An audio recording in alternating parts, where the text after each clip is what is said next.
La question que bien des gens vont se poser avec ce qu'on a vécu l'année passée où le vaccin était très peu efficace, on se posera la question, est-ce que celui-là sera efficace cette année? Est-ce que vous l'avez, cette réponse-là, maintenant?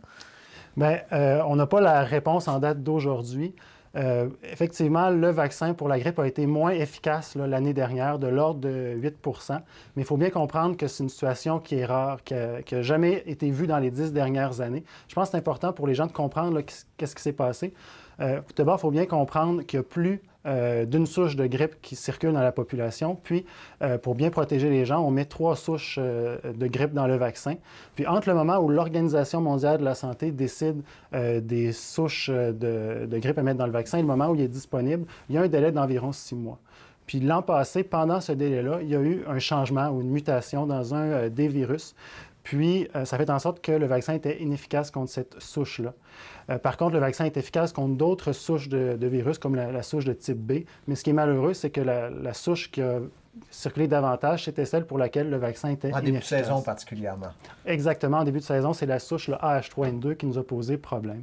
Il reste qu'on est confiant que la situation, le vaccin va être plus efficace cette année. Puis je pense qu'il faut que les gens se rappellent que de façon générale, le vaccin est efficace entre 50 et 70 pour prévenir la grippe et les complications. Donc, c'est vraiment important que les gens se fassent vacciner, en particulier les gens qui sont plus à risque de la grippe. Justement, les gens qui sont à risque se connaissent, mais il y a un groupe particulier cette année qu'on veut viser, c'est les parents de jeunes enfants.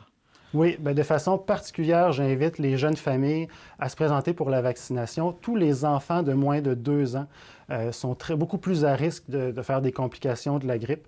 Donc, c'est important que les jeunes de 6 à 23 mois se fassent vacciner, mais aussi tous les parents et les frères et sœurs. Par exemple, les moins de 6 mois sont trop jeunes pour avoir le vaccin, mais en protégeant la famille, les gens qui habitent avec les jeunes bébés, on peut aider à les protéger puis leur éviter bien des problèmes.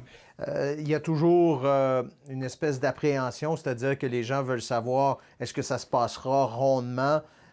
On dit que ça commence en fin de semaine, mais déjà, on peut prendre de l'avance un peu si on va sur le site Internet, par exemple? Oui, exactement. Ça commence samedi, le 31 octobre. Puis dès samedi, il y a vraiment plusieurs endroits dans la région de la capitale, capitale nationale, où les gens peuvent se faire vacciner. Donc, on parle de la ville de Québec, Charlevoix, Port-Neuf.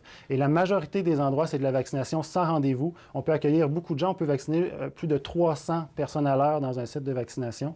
Mais il y a aussi, pour certains lieux, des endroits où les gens peuvent prendre rendez-vous. D'ailleurs, les gens peuvent commencer à prendre rendez-vous cette semaine. Puis juste mentionner quelques exemples pour la ville de Québec. Les gens peuvent se rendre à l'Institut de santé mentale, aussi appelé Robert Giffard, à l'IRDPQ, aussi appelé le centre François Charon, ou à l'hôpital Chauveau pour recevoir le vaccin. Je sais qu'on n'utilisera pas cette seringue parce qu'on l'a pris pour le tournage, mais je vous la laisse quand même. Bien, merci beaucoup. Dr. Bourson.